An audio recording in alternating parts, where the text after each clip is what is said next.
This is the chapter 24 synopsis. So this is the last chapter of the course. And in this chapter, we're covering some additional property and liability insurance coverages. So as with the last chapter, I'm asking you to just read over these slides just to get a general overview of the other insurances that are offered. And I'm going to point out a few basic points that I want to make sure that you understand. All right, so let's see what they have here. So they're going over the forms of insurance again, and so just read over these basic forms of insurance again, same as from chapter 22. And then they talk about mobile home insurance and give you a little more details on that. If you have a mobile home, it's a different type of policy. So take a look at that. If you have a boat, you have to get a separate policy for the boat, typically. You can also add a rider for extra liability on your homeowner's insurance, though, as I mentioned in the last chapter. So just read about the watercraft insurance, boat insurance. Now let's talk about government property insurance programs.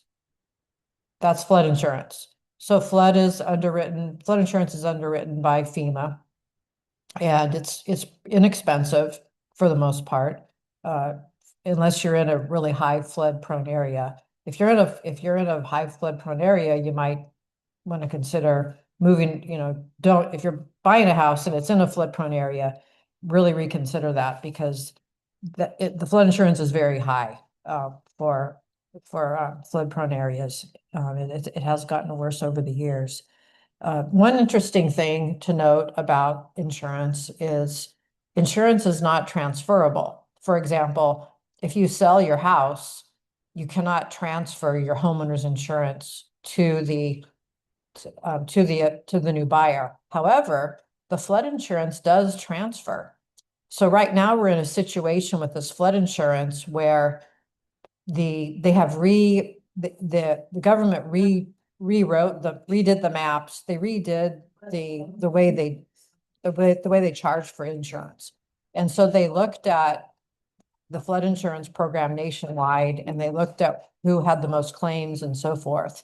And so to them, the way they explain it is they're trying to make the premiums more equitable. So some people's premiums actually went down because they're not in a flood prone area. They haven't put in very many claims. But down here, for us, our insurance went up. So to give you an example, my townhome in Thibodaux my flood insurance started out being $250 a year. Then over the years, I've had it for 20 years. Over the years, it's gone up to like $350, $400. So after they redid how they're going to charge, when I get my bill, they can only increase the rates by 10% a year until it gets up to where they want it to be. So last year, my bill was $450. But it said that my actual insurance charge is going to go up to $850 on the flood insurance.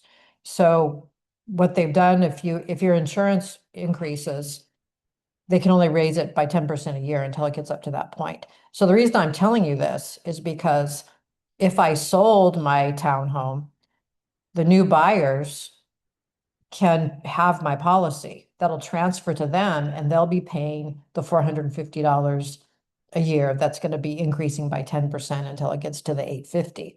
But if I wasn't able to transfer to them, they would have to get their own insurance, and they would be paying the $850 right from the start. So it's a really good selling point in this area if you have flood insurance, and because it transfers to the buyers. So keep that in mind. All right, and remember, with flood insurance, when you buy flood insurance, when you get a new policy, there's a 30-day wait. Doesn't go into effect right away.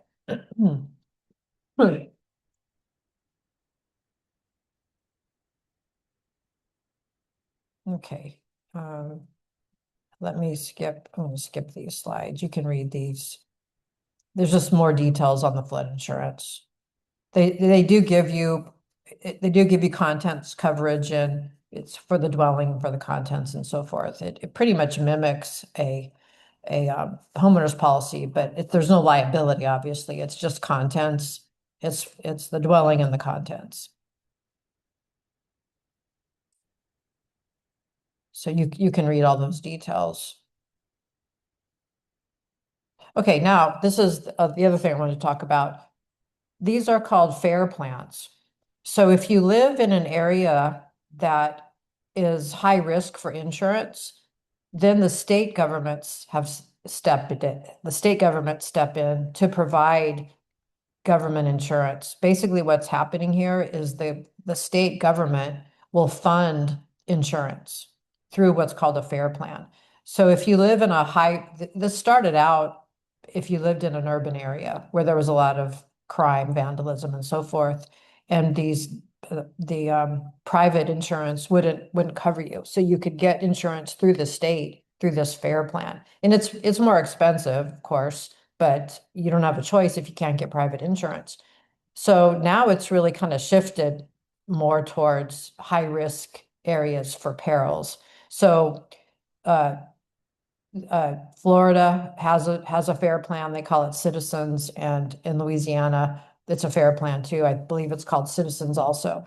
And so you can, so right now, if you live in Thibodaux, Homa, if you live in our area, if you live below I-12, it used to be below Interstate 10, now it's below Interstate 12. Interstate 12 is the freeway, as you know, that goes, from Hammond all the way to the Mississippi state line. If you live below I-12, it's very difficult to get property insurance, homeowners insurance, because of the hurricane risk. So what happens is you have to go through the state of Louisiana. And so this is how it works. You will have private insurance for everything but the wind coverage. So let's say I call State Farm. I'm buying a new house. I call State Farm and I need insurance. They will cover, they'll sell me a homeowner's policy, and it will cover everything except hurricanes. And that's the wind. They classify it as wind. So then I have to go through Louisiana to get the wind coverage. And it does end up costing more than before when these private insurers were covering it. So if we go a few years, and we have gone a few years without hurricanes, then the market tends to open up again, and some of these insurance companies might be writing policies for wind. So of course, the best situation is to have private insurance for everything, but depending on where you live and what the market is, because these insurance companies can only write so many policies in this area for wind. So depending on what the situation is, you might have to go through Louisiana through the FAIR plan and get the wind coverage. So that's what a FAIR plan is. Make sure you know what the FAIR plan is and how it works. So yeah, here it's called Citizens in both states. And these numbers obviously are very dated. It's much higher now, the number of people who are in this insurance, citizens and property insurance programs. Okay, now title insurance. If you buy a house and you have a mortgage, you're required to have title insurance. Title insurance basically protects you as the owner. So when you buy a house, you have the title to the house. Well, your mortgage company has the title to the house. And they don't want somebody coming back later and saying that and putting a claim on the house. So for example, let's say somebody died and their estate was really messy, a previous owner, and someone comes back and says, well, I should have inherited the house. So there can be claims on the title. And this title insurance just protects you from any claims against the title. It guarantees that you're the owner, and if there's any claims against it, then the title insurance would protect you. So let's just say that there was a legitimate claim that they missed, that somebody actually should have inherited that house. Then the insurance, if you lost that case, the title insurance would pay you for the value of the house. So that's what title insurance is. And then we already talked about the umbrella policy, but here it is again. And so it's just to protect you over the limits of your homeowners and auto insurance policy if you're sued. So let's look at the numbers here. So as I mentioned, you have to have certain limits in order to get an umbrella policy, in order to qualify for it. I can't just say, oh, well, I'm gonna go with the lowest limit on my auto policy by law. Remember those limits were like 25,000, 50,000 per accident and per person and per accident. So you can't just have the lowest limits on your policies and get this umbrella policy. They doesn't work that way. They want you to have specific limits. So you see here, in order to be able to purchase an umbrella policy, you would have to have these liability limits on your auto policy, 25,000, 250, 500,000. So remember, that's 250 per accident. I'm sorry, 250 per person, 500 per accident, 50,000 or 500,000 single limit on the personal property. So this would actually increase your premiums on your auto policy, obviously. Your homeowner's policy can be either 100,000 or 300,000, but each insurance company is different. I've called a couple of them and they all have different limits, different minimums. So large watercraft would have to be 500,000 if you had a boat. So anyway, this gives you an idea of what you'd have to have on your auto policy and your homeowner's policy in order to purchase an umbrella policy. And they're relatively cheap. So let's say you want a $1 million umbrella policy, probably would only cost you around $500 a year. Pretty cheap considering it's $1 million in coverage in case you're sued. Okay, so that's it for chapter 24. And again, let me know if you have any questions. And the final exam is all multiple choice.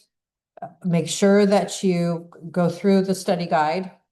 Let me know if you have any questions on that study guide, and pay special attention to the application questions when you're studying homework.